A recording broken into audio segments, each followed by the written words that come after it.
Coming at you from the south side of Chicago, straight out of my mother's basement at my childhood home, I'd like to welcome you all to the Power to Persist.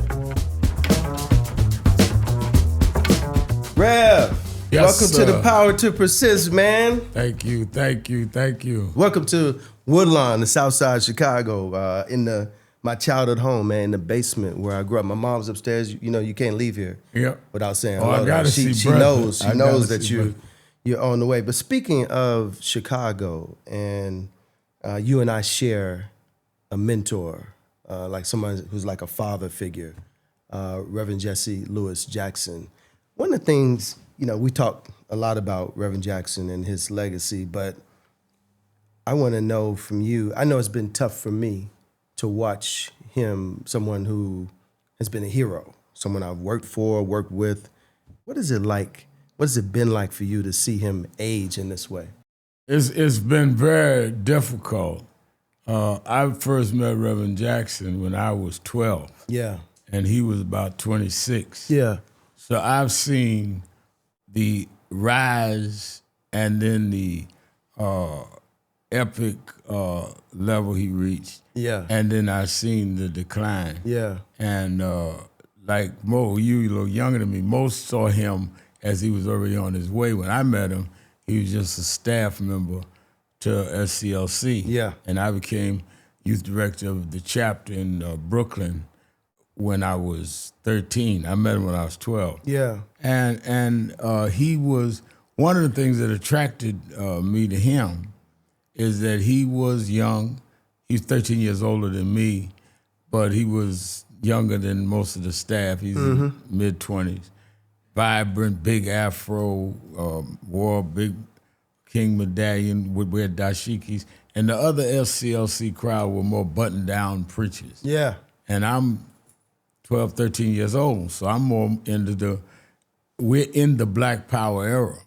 And then as we went through things, I saw him go through a transformation and a growth that later I would do. Mm-hmm. And we used to always talk about how he was 12 years apart from Reverend Dr. King. I was 13 years apart, almost the same dynamic. And then I seen, as people started in the 90s, mid-90s, going other directions. So he never stopped persisting. One of the things that I think was a seed that planted in you for the book is I seen him go through the rise where he had to go deal with the attacks and envy from people in the movement. I think people never understand he was the first 10 years of his rise to target the people in the movement, and he never stopped. Yeah. And I'm taking notes. I'm like, but so-and-so said this about you who was with Dr. King. Keep focused, keep focused. And then when he went into the political realm, took a lot of shots from people that he was helping to get elected. No doubt about it. And then he weathered all those storms. Then he makes history, sets a path that changed the political dynamics of the country. And then even Bill Clinton took a shot at him. Yeah. And I remember I was among them that argued with him, don't endorse Bill Clinton in 96, in 92, because he'd taken a shot as a soldier. Yeah. Al, you gotta look at the bigger picture. So I watched all of that. And to now see a man whose oratorical skills set a tone for a generation, not be able to talk, not be able to walk, is personally depressing to me. But at the same time, I remember, he and I used to talk 6 o'clock every morning for years, and then we talk every now and then. He'd never come to New York, we wouldn't have dinner, I'd come to Chicago. And I remember one day he said to me, he said, you know, Al, the advantage and disadvantage y'all have is that when I was coming along, Dr. King got killed 39 years old. Malcolm, 39 years old. Medgar was 39 years old. He said, so my generation, John Lewis, me, Julian Bond, we never knew how to get old because the people we modeled after never got old. He said, y'all will learn how to age from us because we're the first generation of frontline civil rights guys that have lived past 40, lived past 50. And So it is, at one level you look at it personally and depressed. Historically, you look at it that, well, at least they live to see their grandchildren. Yeah. And live to see some of their proteges, students, like you and I, achieve something. Dr. King never knew Andy Young became ambassador or mayor. Yeah. Dr. King never knew Jesse would get millions of votes. He never knew that. And at least they have lived to see some of their work didn't go in vain.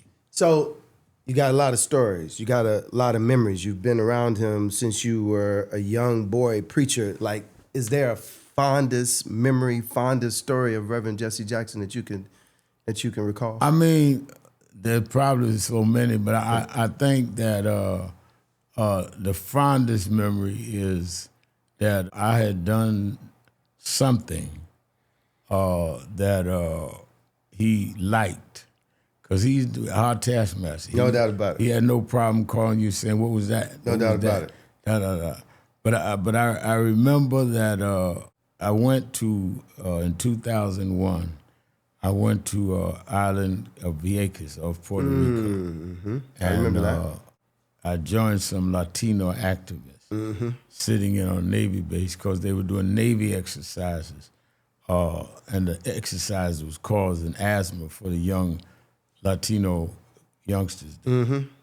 And they were doing a series of civil disobedience, sitting on the Navy base. Because they had supported us in National Action Network in our fight against Amadou Diallo's killing by police, I said, I need to join them. So I went down, felt it would help expand some of the news coverage that it wasn't just Puerto Ricans, and it did. And we got arrested. Mm-hmm. And they gave them that were arrested with me 40 days in jail, gave me 90 days because I had a long yellow sheet of having been arrested a lot on civil disobedience. So Senator Hillary Clinton, senator at the time, and Chuck Schumer got me transferred from the federal jail in Puerto Rico to Brooklyn. Mm-hmm. And Reverend Jackson came to see me. And I remember he said to me, the first time he said it to me, he said, I'm proud of you. You did what you're supposed to do. Not proud that you're in jail, but proud that you took the flack of breaking the line of blacks saying, what's he in there for? Right. Latinos. That's what the rainbow's all about. I love it. Now I see you growing. I love it. And you got to take risks to expand our base. And that helped me get through them 90 days, but it meant a lot to me because he would always, if it was a lot of drama negative or drama positive, cut through to what it really meant. And that's really what it meant.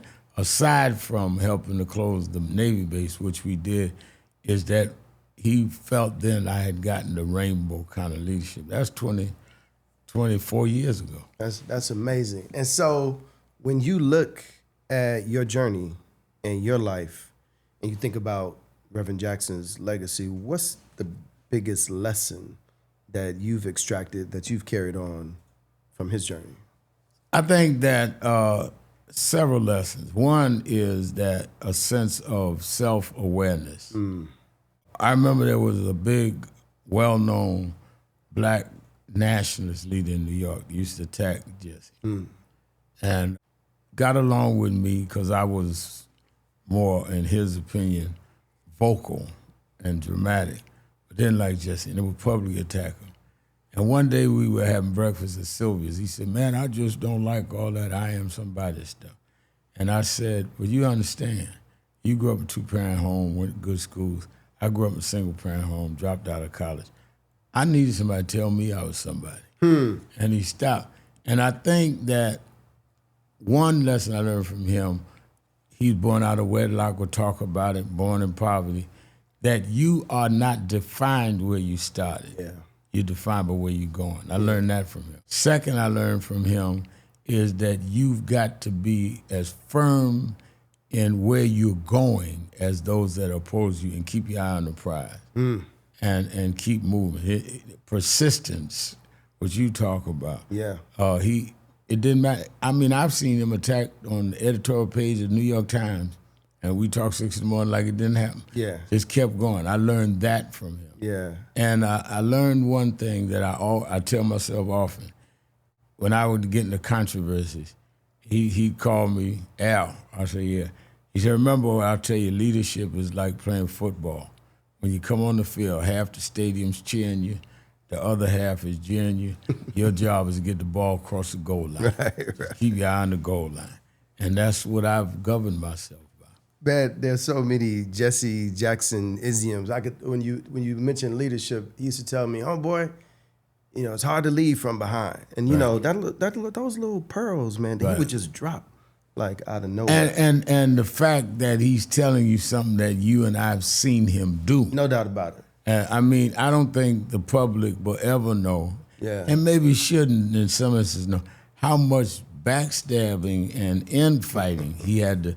And it always amazed me, and I know you've been there 1,000 times. Yeah. He would almost act like he wasn't in the room. I mean, they would be in his face talking. No doubt about it. And he just like listened to the stuff, and then he said, "Now take out a pen. Let me tell you what we're gonna do." And I'm like, "Did you hear what that guy just called us?" No doubt about it. We're gonna proceed. And he was always kept his eye on the prize. Let me pivot. We could talk about Reverend Jackson, the whole podcast, and share stories. Asking AI about yourself is like the new Google in 2025. First of all, have you ever done this? And like, if you did, what was the most interesting thing that came out? Or what did AI get wrong, or what did they get completely all right? And what did it tell you about yourself? I was not an AI person until about 3 weeks ago. Okay, 3 weeks ago. All right. Literally.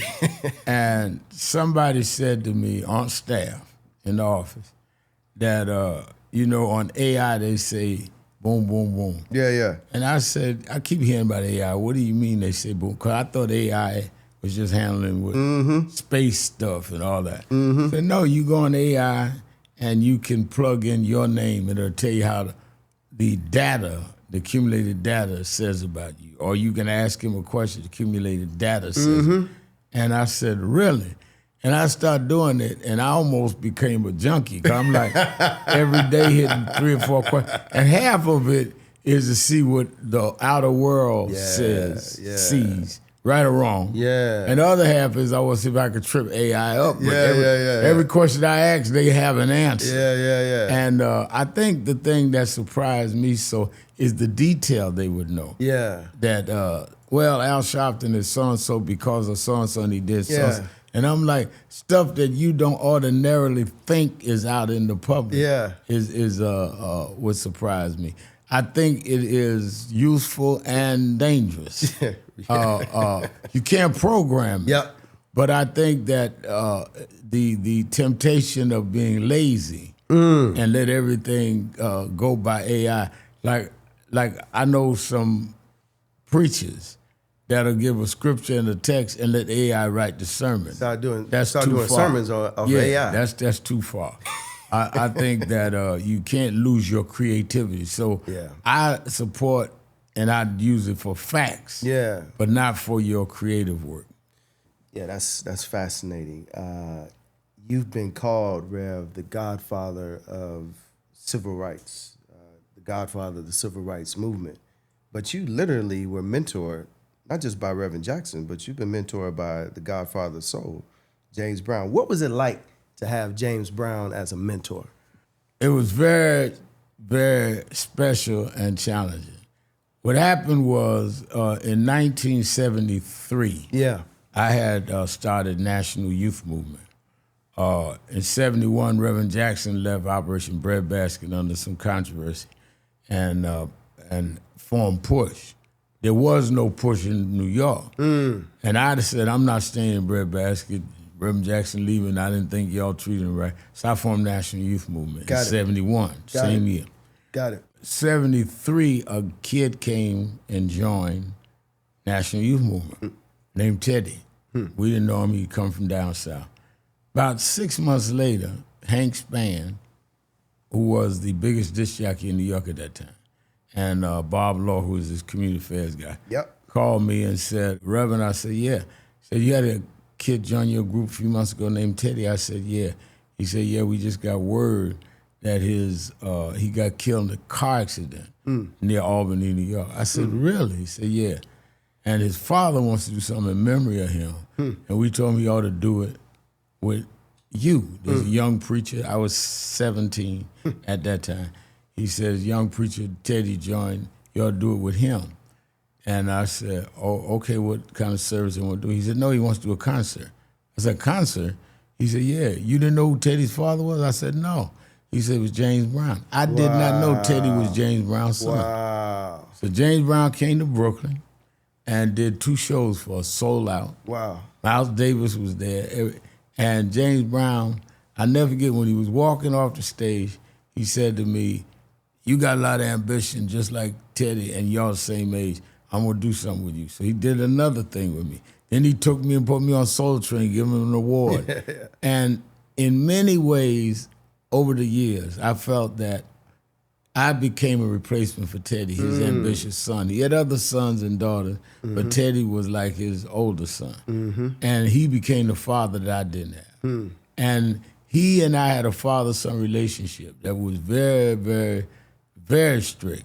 I would go on the road, help him out. I never was his manager. Some people say I was his manager. I never managed. He had managed. But I had to stay at the hotel he was, and I had to leave when he leave. I couldn't go out and mingle. I couldn't hang with the band. He said, I promise your mother I'm going to keep you in the church. And he was very strict on me. Wow. But that discipline later paid off. Yeah. And I saw him age. Yeah. And I saw him understand how to deal with things. So it's funny you said Godfather of Civil Rights. I remember in 2006, I said to him, you know, he would come up and do things when I would ask him. He came in 2004 and did my 50th birthday at the Apollo and refused to sing soul music. Sunday, I'm only going to sing a gospel song for Rev. Wow. Turned around, went back on his private plane, went home. Wow. 2 years later, I convinced him to take one of our awards at the Keepers of the Dream, our big awards then we do every year. And he came, and when he walked into Sheridan, had his entourage, he's kind of limping. He said, my knees hurt. He said, give him an award early so I can get out. And I said, okay. And we put him up. Steve Harvey was hosting. Everybody was there. And he got the award, and then we let him go. We ate and gave out the other award. When I got back up to the suite, he called, and he said, Reverend, they still talking? I said, no, we finally ended. He said, remember one thing, son. I said, what's that? He said, I was soul brother number 1. Then I became hardest working man in show business. He says, but at a certain stage in age, where I knew I couldn't dance like I used to, I stepped upstairs and became Godfather and let Michael do that, let Prince do that. He said, always know what stage you're at. He says, know when to hit it, know when to quit it. He said, I'm Godfather. I can ease all the way in. Little did I know that 6 months later he'd be dead. Yeah. He died that year. Yeah. And when he died, I had gone down in about a month before that and helped him pull the curtain on the James Brown Arena. But when he died and his daughters called me and I went down there and we opened up his estate, here's a man who won all these Grammy Awards, American Music Awards. The only award he had on his coffee table is that little award from National Action Network that we gave him in 2006. That's how close we were. And I preached all 3 of his funerals. I brought his body to the Apollo because I wanted him to lay estate there. Yeah. I brought him back to Deanna's church, his oldest daughter's church, and then the arena where I got Michael to come. But let me go a little deeper dive on that, because speaking of how close you all are, and when you say you actually brought his body brought him to the Apollo, like tell people actually what you had to do when James Brown. What happened passed. was that I know the story. I just want folks to really understand. What happened was that when he died, I flew to Atlanta and went to Yama's house. Yeah. And which was his daughter. Waited on Deanna. Yama and Deanna's mother, which was James Brown's second wife, was there. Yeah. And they were all crying and upset because nobody knew he was that sick. And I said, I hate to be the bearer of bad news, but we're going to have to plan a funeral. And one of the daughters looked at me and says, well, you tell us. I said, what do you mean? Said, Dad always said if he got in trouble again or if he got something happened to him, call Rev. Yeah. And out of nowhere, I said, we got to bring him to the Apollo. So we planned it. We went to Augusta, took the body to Augusta, took it to Mr. Reed's funeral home, who knew James all his life, and looked at the body before he fixed it up, and they picked out the casket. Everything's set. They're going to fly it into New York. We going home. Mm-hmm. Mr. Reed called me that night and said, Reverend, I got a problem. I said, what's the problem? He said, we cannot get the casket the girls want on the plane because it was James Brown's private plane, because they changed casket and it's gold-plated casket. Mm-hmm. It's too heavy for that plane. And the plane, last plane out of Atlanta, which is a big, commercial plane, leaves in 2 hours, and it's a 2.5-hour ride. So I said, well, what are we going to do? We already got all over the world. He's going to be laying in state starting 11 o'clock in the morning at the Apollo. And Reed said, well, I'll tell you what, I'll get a van, get 2 of my drivers. We'll bring the body up. I said, you sure? He said, yeah. I said, how you going to make it? What time you have to leave? Yeah. He said, we leave about 9:30, 10 o'clock tonight. We'll make it. Mm-hmm. And I said, all right, 10-hour drive, all right. So about 9 o'clock, I went to the funeral home. Mm-hmm. And he said, oh, you here to see us off? I said, no, I'm going with you. Wow. And I rode all the way with my hand on. The casket was behind me. I'm in the back seat. And I thought about all night as we was riding. I see Greensboro, North Carolina, Greensville, Raleigh, all the way up. I think about how I went to them cities with him. All the way Reverend up. Al Sharpton in the van with James Brown's body riding from Augusta all the way to Harlem. All the way. Yeah. And when we got to Manhattan, yeah, I was staying on the east side then in a building that had a little circular driveway in the back. I had called, we had just had a case in New York, police brutality case, and I had called the mortician that I had done the case with. Yeah. And I said, do y'all have a horse and buggy y'all get? He said, yeah. I said, can you get it? I want you to pick it up, take James Brown's body to the Apollo. Yeah. I'm in the car with the body. And he says, well, I can do that. He said, but why don't we at a horse and buggy meet at Nan's headquarters? And I sent a hearse to transfer the body, because you don't want to take his body out in a van in front of all the press in front of your headquarters. So we went to my house in the back, the circular, took the body out the van, put it in a hearse, took the hearse up to 145th Street and transferred the body, and marched from 145th to 125th to bring the Godfather home. And people, all of them down Lenox Avenue, was just waving at James. It was amazing. You talk about people just seeing the glory and not knowing the story, That's man. Right. People not seeing how the sausage is made. Like, it doesn't get any more raw than That's that. That's right. That's right. You and Mr. Brown even recorded a song together. If you were to hit the stage right now, could you still hit the notes from God Smiling? Well, I wasn't singing. I was preaching. He called me and said he wanted to do a gospel rap record. Yeah. I said, what is that? He said, I'll sing, you preach. I'll sing, you preach. Okay. And he liked James Cleveland's song, God Has Smiled on Me, but he wanted to upbeat it. So I flew down to Augusta, got in his van, bunch of us. He had his band, show you how much he was serious about it, the JBs. Yeah. And in a studio in Greenville, South Carolina, Jesse Jackson's hometown, talk about the connection. Yeah. And for 2 nights we did, and we went in there and he would sing, God Has Smiled on Me, upbeat. And he pointed to me, and I'm like, what? He said, preach. And I'd do a paragraph or so, just extemporaneous. He'd go back and forward. And he tried to get his record company put out, they wouldn't do gospel. So to this day, I have the tapes, and so did his daughters. You spent, as you just said, years side by side with the Godfather Soul, tours, planes, different cities. What's the craziest story that either makes you like shake your head or actually makes you laugh when you think about Mr. Brown? I remember... you told me 1,000. So yeah, well, I tell you what that comes to mind is that, he would always have his own way of being self-contained. Nothing got him down. He's always tell me, his mother left when he was 3 years old. Broke up with his father. He never met her till he was in his 20s at the Apollo. Father left when he was 7, went in the military, and left with his aunt who ran a house of ill repute, a whorehouse. Yeah. And I remember one night we was riding around in one of his cars. He had 30-something cars. Yeah. And he said that, he was looking at me, we was talking. And I said, it just ain't fair, but, I guess that's what life is. He said, what ain't fair? I said, well, my father left when I was 10. Mother had to struggle on welfare and all to take care of me. It just ain't fair. And he hit the brakes. He said, ain't fair. He said, my mama left when I was 3. I never saw it till I was a star. He said, my father left me in a whorehouse. And look what I did. You want me to feel sorry for you?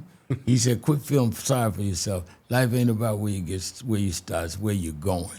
And every time you think you got a problem, think of what I did and think of where I am. And I always remember that.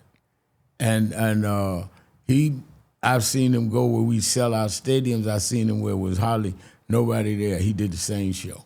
I love it. He did the same show. The last thing I don't think I ever said this publicly. I remember one time I was traveling with him. By then I'm known, and I just come back, and his plane was in repair, so we were going commercial to Augusta, me and him and his entourage. Yeah.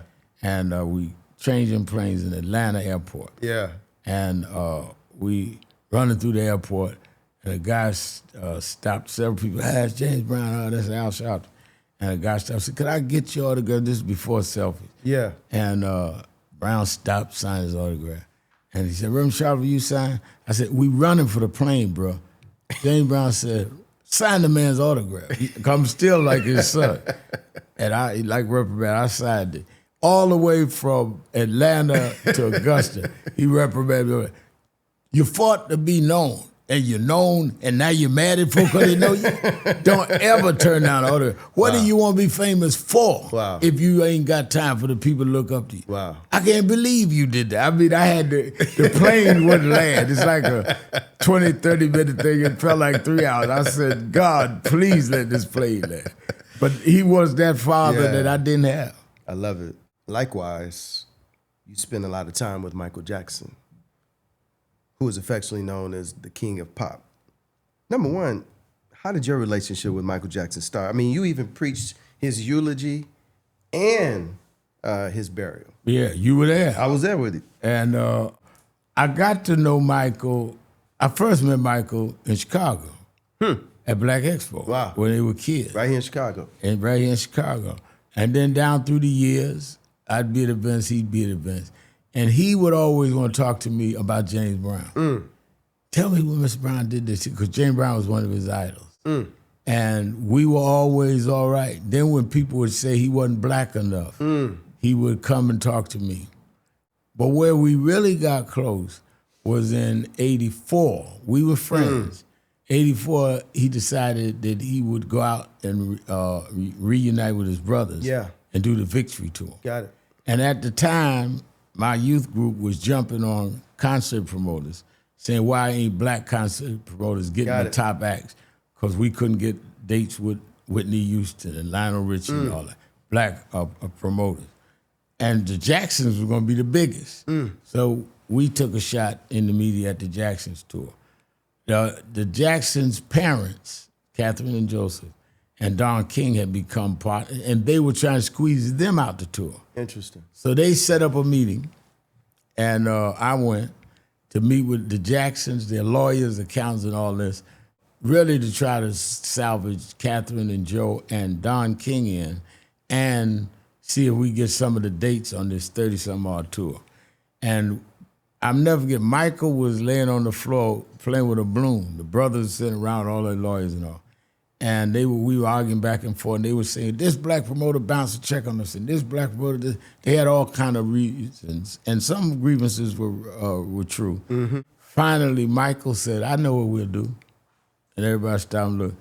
He said, why don't we have a community affairs team and let them in each city make sure that young black kids that That's Michael Jackson's idea. Yeah. Wow. He said the kids that can't afford, we give out a certain amount of charity, take a certain amount to seniors, and that we let the promoter in that town just handle that town, supervised by the committee. Wow. And everybody said, yeah, we can live with that. We just give them a budget and live with that. He said, live with that. I said, yeah, that sounds reasonable. And And Michael says, and you're going to chair the committee because we know you're community. So I ended up having to do all 34 cities with them. And because Michael was Michael, and couldn't go out and hang out after concerts, and because I never did anyway, he would call me to come to the suite almost every night. We sit up and talk. Tell me about this. Why did y'all march on it? What about this? Yeah. And we became real close. Yeah. And then when he later had the legal trouble, I would stand up for him and I would work with Johnny Cochran. Yeah. Which is why Miss Catherine was the one that said I should do the eulogies. And he was very inquisitive about everything, had a fertile mind, and he was an absolute addict about history. He wanted to know, James Brown did this one did this, tell me about what you know about Dr. King. And I think people never know how smart and inquisitive he was, and disciplined. Michael had no life. Yeah. I think one of the things he said to me that I'll never forget, we were in one city, and he said, Sharpton. He always called me Sharpton. He said, Sharpton. I said, yeah. He said, you know why you and I relate? I said, why? He said, you grew up a boy preacher. When did you start preaching? I said, when I was 4. He said, you and I never had a childhood. We never played softball with the other guy. And you understand me, I understand you, because we don't know how it is to grow up, because we always was on the stage. And it's true.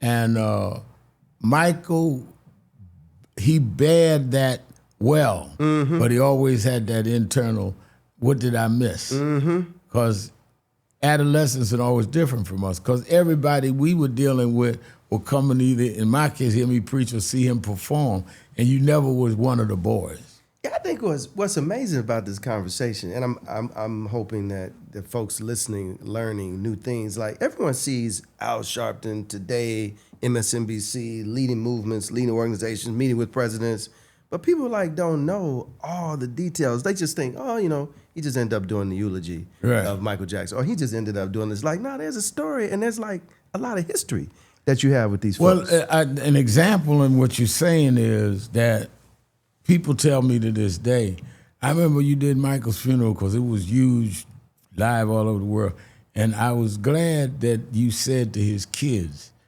there wasn't nothing strange about their daddy in the middle of your eulogy. I said, but I wasn't saying something politically.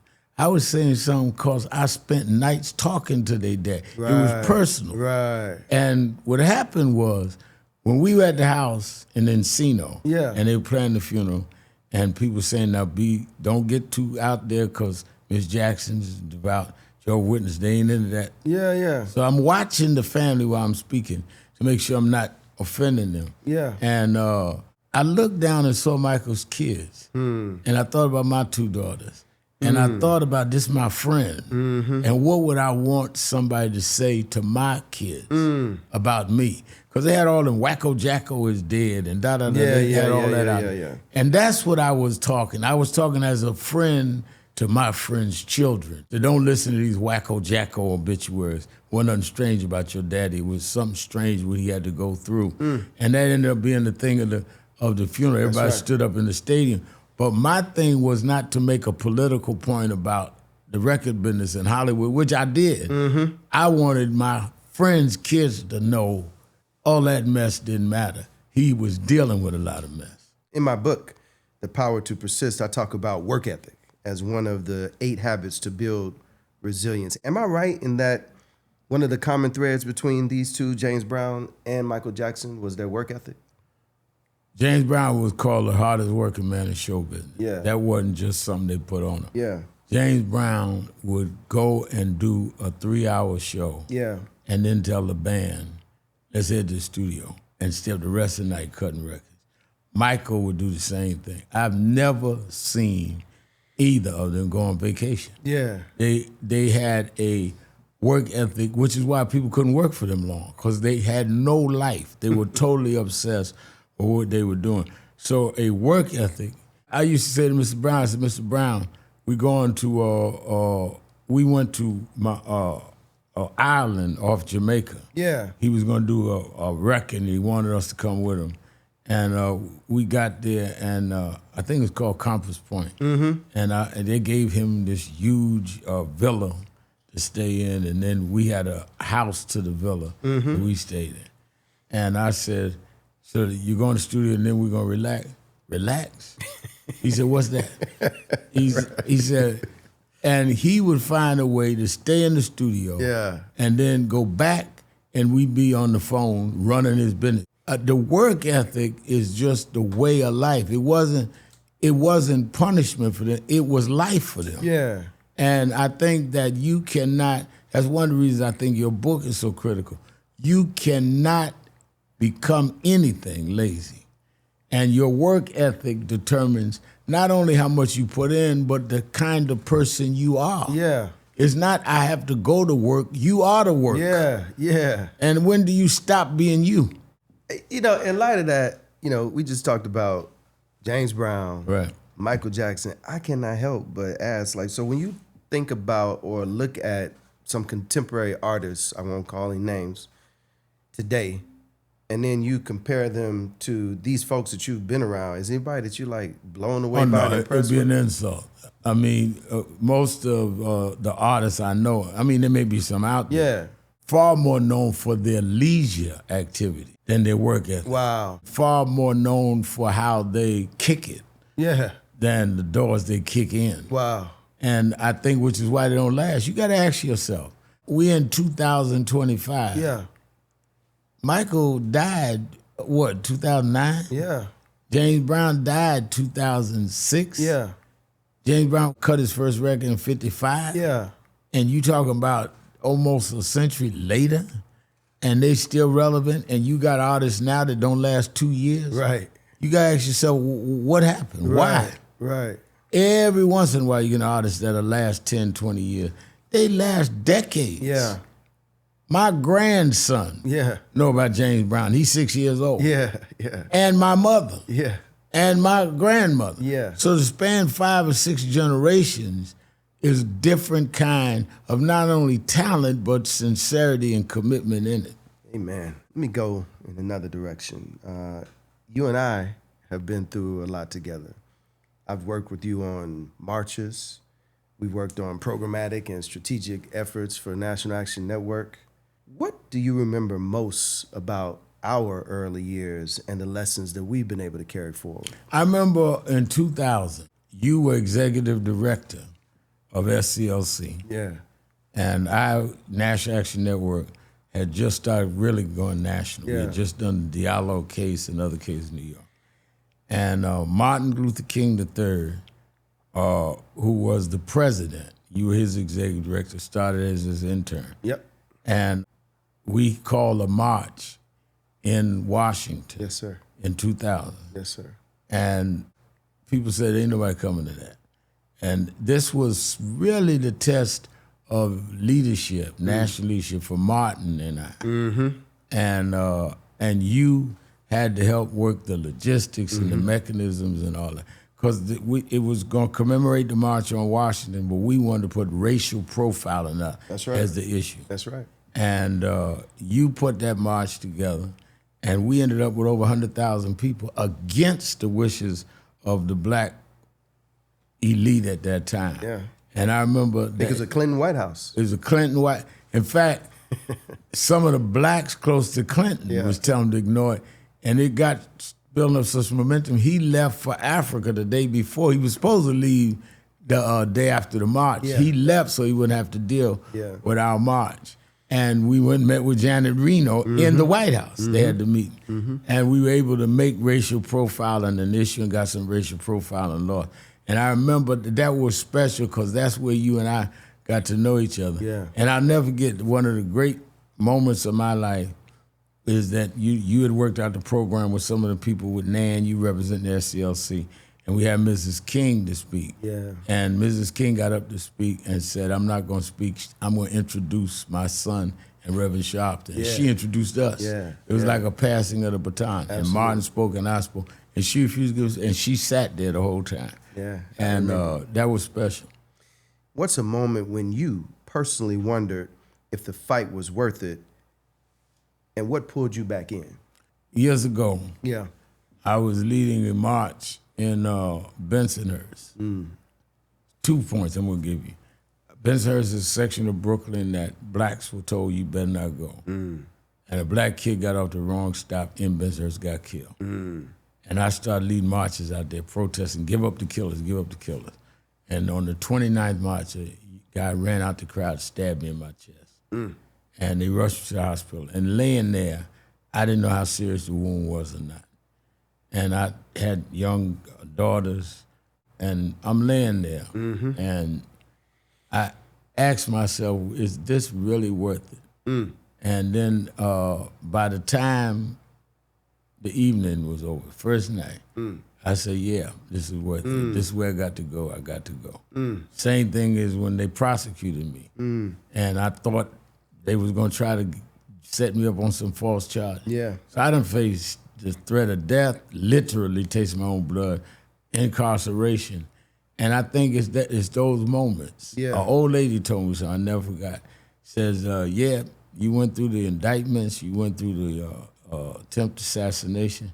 She says, no test, no going to the next grade. Every time you face a test, no, God must be getting ready to graduate you because he wouldn't test you if he wasn't getting ready to promote you. In my book, one of the 8 habits I talk about is dogged determination.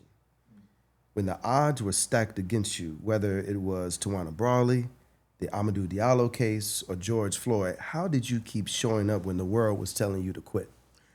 Because if the world was telling me it was all right, then it meant that we were not doing that. We were not breaking new ground. Yeah. You break new ground by going against what is in your comfort. Most people want to stay in their comfort zone. Yeah. You're not born until your mother breaks the comfort zone and goes into labor and brings you. Life is about getting outside of your comfort zone. Yeah. And what I learned over time was the more they was opposing me, the more I know we must be breaking new ground because they're not used to this and they don't want to do this. As long as everybody was applauding you, it was normal. It's when you take that extra step and everybody becomes uncomfortable, that's when you make advancement. And we would do it with civil disobedience, we would do it with marches. I'll do it in 2 examples that weren't that, because a lot of people that will watch your podcast or read your book are not necessarily activists. Yeah. When Barack Obama run for president, and everybody said, you got to support Hillary Clinton. She was the senator from my home state. I knew her and I knew Bill Clinton. Yeah. And I said, and I met Obama. We went, had dinner at Sylvia's restaurant, well publicized. And I said, I'm going to support you. I said, and I'm going to do it my way. I'm not going to do it where it becomes controversial with whites, black radio and all that. He said, you would do that? He said, but your home senator, he was just looking for me to be neutral. But my thing was that you got to break new ground. And I told him, I said, I ran in 2004, which was the cycle before, and lost. Yeah. Didn't get nowhere near the vote he got. I said, but if you lose, it's not going to be because of me. I'm not going to be part of the reason. And you got to be willing to be uncomfortable. Yeah. The other was, I remember a lady named Paula Walker Madison said to me, Reverend Al, you ought to try to get a show on MSNBC. Yeah. I said, why? I said, I can't. She said, well, you know, years ago, Reverend Jackson had one on CNN. I said, yeah, but that was late at night. She says, meet with the guy, the president. I went and met with him. He said, well, let me think about it. Called me back. He said, let me try you there. Tried me. I did 2 nights. He said the ratings held up. People were there. Yeah. He said, the guy Monday at 6 o'clock, he's going out. Let's try that. Yeah. And I said, all right. So I came back in Monday, did first Monday, Tuesday. By Tuesday night, Paula called and said, call him tomorrow morning and say, what's going on? You done Friday night? I called him Wednesday morning. And I said, what am I doing? He says, come by the office. I said, all right. I got in the car, came about the office. Yeah. He says, how you like the 6 o'clock hour?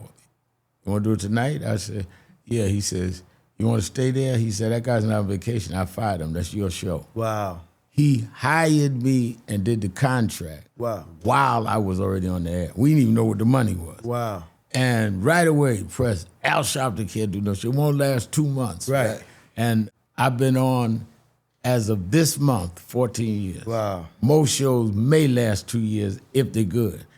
14 years I've hosted Politics Nation and never did journalism.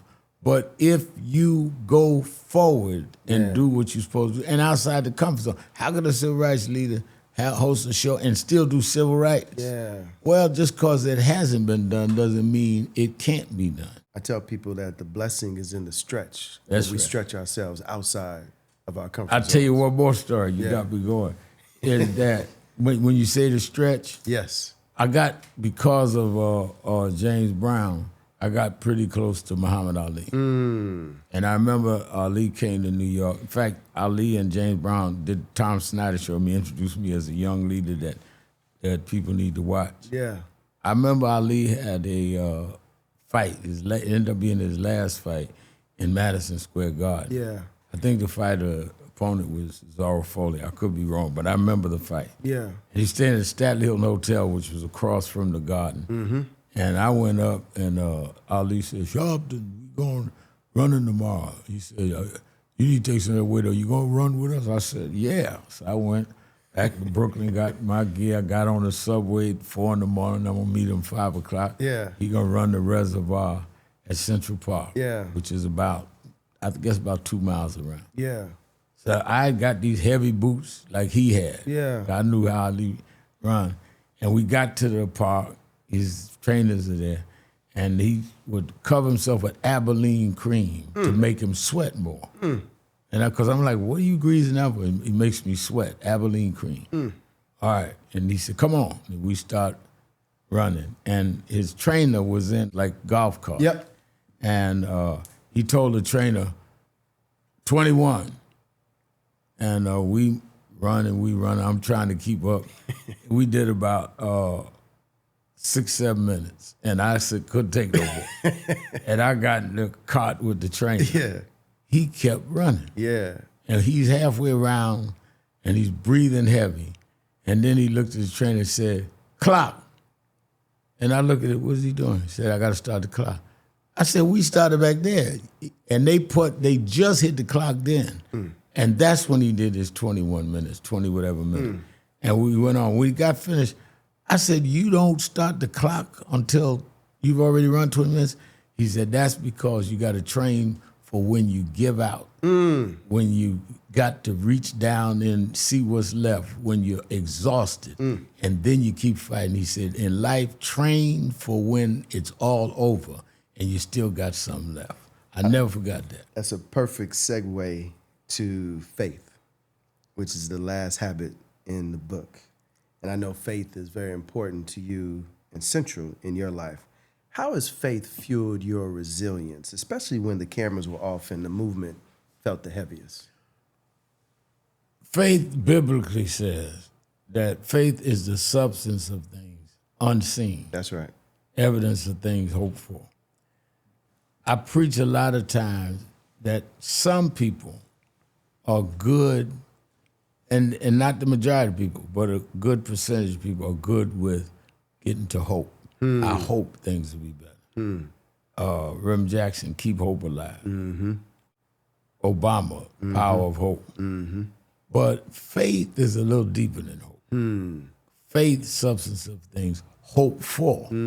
Faith is when it doesn't make sense. Right. When you don't know, you can't figure it out. Faith is not the end of a calculated plan. Right. Faith is not a well-laid strategy. Right. But faith is when you know something's got to be done, even if you can't figure out how you're going to do it. And that's where your faith kicks in, and that's where things go for. You can't believe that God is all-purpose, all-knowing, but that you got to already know everything before you do it. That's where you go in, stretch out on faith, knowing that whatever it is, God's going to make a way. I do not believe, and I operate under this level of faith, I do not believe with all the things in the world. I flew in last night on a plane, and I'm looking at the stars. I'm looking at the clouds. I'm looking at all of the universe operates in order. You never seen a planet bump into each other. Right. You never seen the sun bump into the moon. Right. Everything is in secular order. Right. The earth, and we in a 9-planet solar system. We don't know if there are other systems, but it all operates in order. So why do I think God got to me to make his first mistake? He ain't made no mistakes yet. I have the faith that if he planted an idea or vision in me, he must have a plan for me to get there. And he didn't have to check with me. God don't need a cosigner to use you. Right. You've been called everything from a hero to an opportunist. How do you respond to critics who say that your style of activism has evolved for the spotlight? And do you think the spotlight is necessary for change? I think that, and I've said this publicly, even at George Floyd's funeral, spotlight is a strategy. People don't call me to keep a secret. People call me hoping I'll put the spotlight on. That's what Dr. King did. I come out of the King tradition. That's what Reverend Jackson did. Because as long as there is no attention, people will operate as usual. That's right. Is when you put the spotlight on. That's right. That people have to say, what they do. If we had not had the spotlight on George Floyd and seen the tape of that guy's knee on the neck, it would be debatable. If we not had the spotlight on Rosa Parks getting arrested, people would say, what, arrest for sitting in front of the bus? Spotlight on the Edmund Pettus Bridge in Selma got us the Voting Rights Act. So when people say that I like the spotlight, I want to be seen, that's exactly right. That is a strategy. Now, what they don't understand is those of us in the spotlight also get burned by the light. That's why you get stabbed. That's why you get investigated, prosecuted, and all of that. There's a downside.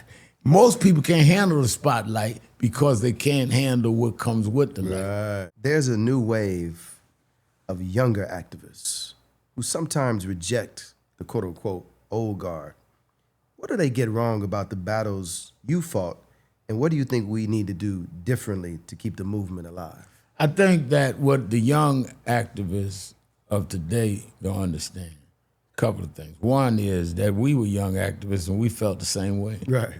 And we learned over time that the old guard, there was a reason they were still the old guard. They stayed in the movement and kept going when we went off and did other things. Many, I always tell my daughters, Dominic and Ashley, who's part of the name, that I can go by every struggle. Trayvon Martin case, then the Eric Garner case, and Choco case in New York, Michael Brown and Ferguson. Each one had different sets of young activists that was a new thing. None of them lasted to the next big case. By the time we got George Floyd, total different crowd. So one is who's going to be persistent and consistent. Suppose if the old guard had retired and Trayvon Martin, then who would have been there for the family of Michael Brown or Eric Garner, or who'd have been there for George Floyd? The other thing I tell young activists is that every generation does need new leaders, but you've got to be committed to the cause. And if somebody got to retire for you to go center stage and you don't have no ability, no how. Nobody got out the way for me. Nobody got out the way from Reverend Jackson. So if somebody got to sit down for you to stand up, that means you have no legs to stand. Let me go in a whole nother direction here. You've worked with every president from Reagan to Biden. Which president surprised you the most, either in support or in disappointment, and why?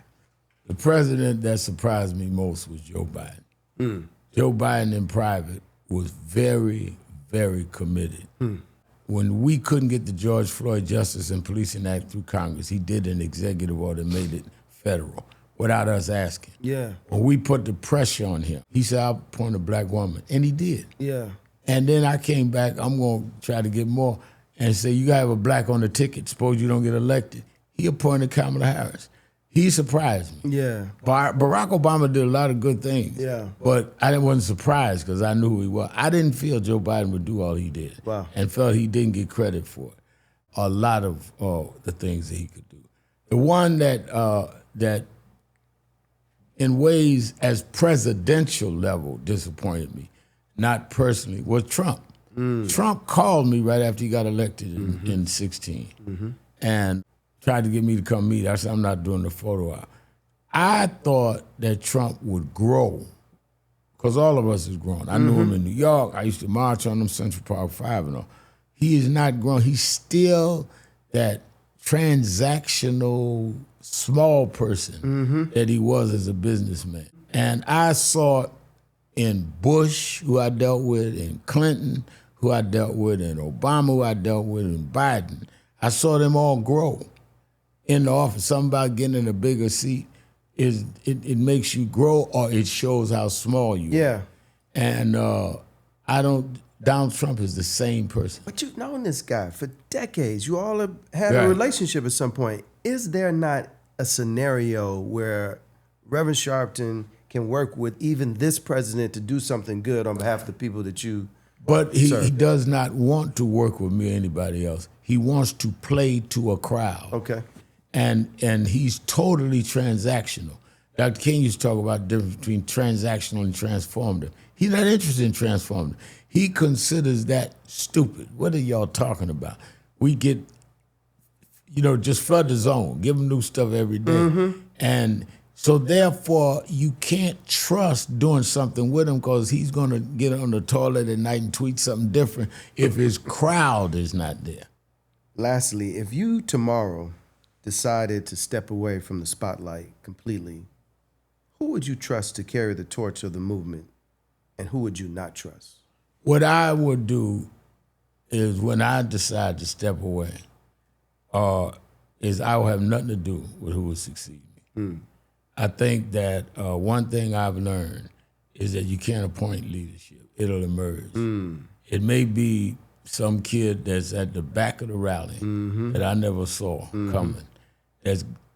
That's God's given him or her the baton. It ain't up to me. We're not dealing in hierarchies. We're dealing in, we come out of the spiritual side of the movement, Southern Christian leadership conference, where I started. And it's up to God, because no one would have chose me. Right. And when I did emerge, they fought me.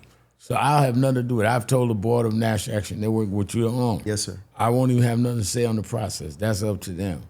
Who I would not choose, who I would counsel and fight in the board, is somebody that does not believe in the principles of the King movement, nonviolent, church-based principles. You can work with other people that don't have church-based, but you must come out of our tradition.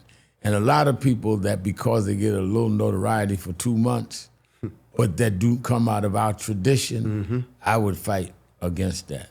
Because just grabbing somebody because they can popular or they can speak well, if they're not grounded in our tradition, they will ruin what we are building. And I think that's important. If something, God forbid, happened to the Pope, they would not go to the Baptist Ministers Conference because somebody could preach good to get a new Pope. They'd only choose a Catholic. And whoever succeeds me has got to be part of the King Jackson tradition. Reverend Sharpton, I tried to sneak you in here to the South Side in my childhood home. There's probably 1,000 people outside who heard that you're here by now. No. I can't thank you enough for joining me, can't brother, thank you on the for Power to Persist podcast. I can't thank you for being a good friend, a little brother. Yes, sir. Staying loyal to the cause and being persistent. Yes, sir. Thanks for being here. Make sure to like and subscribe wherever you're listening so you stay in the know about future episodes. See you next time, my friends.